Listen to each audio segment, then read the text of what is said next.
as always, we start with the harbor tour, which is so important, especially in this kind of a situation. And we're here with Del Record, and he is one of 8 harbor masters, but part of the New Hampshire Port Authority. And he's here to set us straight and let you know how to navigate these waterways. Yeah, you're going to take us on a little harbor tour, right, Del? Tell us where we're going to go. We're going to head out to Piscataqua outside, going up through Goatback and through the creek, Sagamore River to Little Harbor, make a turn around the lighthouse and come back up the river.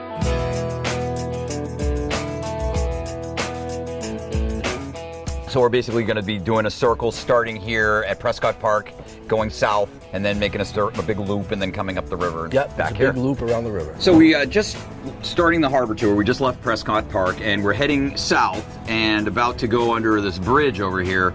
Tell us about what is that, Pierce Island? Well, Pierce Island is adjacent to Four Tree Island. Four Tree Island is part of Prescott Park, and that's this little jot of land we see right off the start. Yep.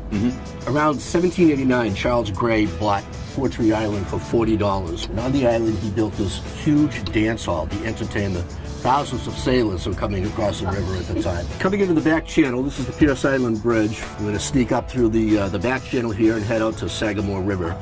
You hit Little Harbor and then the Atlantic Ocean.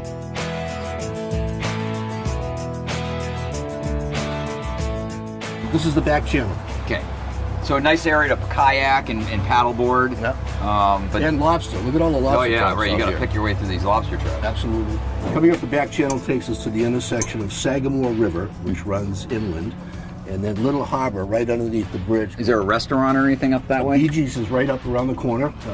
Great spot. Dock and dine? Yes, absolutely.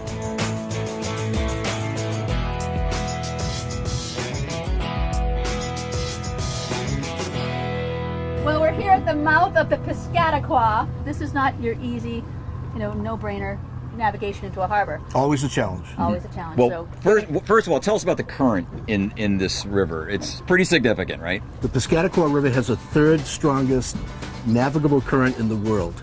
Averages around 7 knots, 35 feet deep, so it's a deep water port. And some of the really large vessels who come in here need a little help.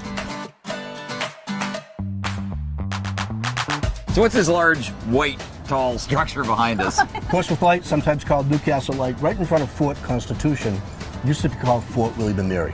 On December 13th, 1774, Paul Revere came charging into Portsmouth and said, "Hey guys, heads up.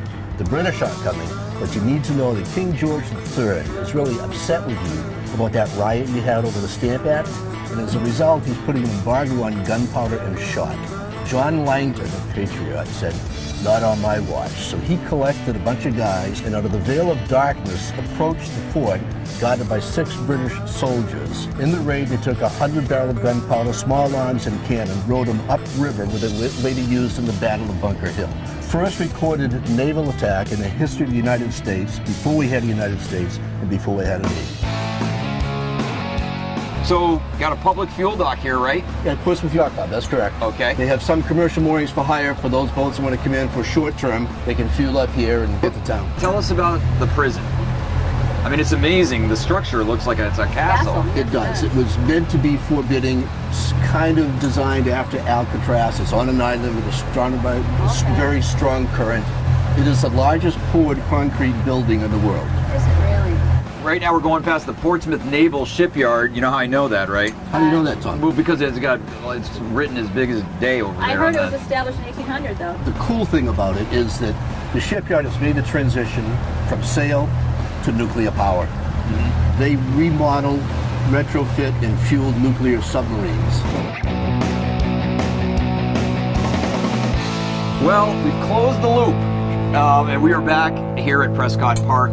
Very informative, great stories. Thank you. You were awesome, Del. I enjoyed your company. Thank you for the New Hampshire Port Authority.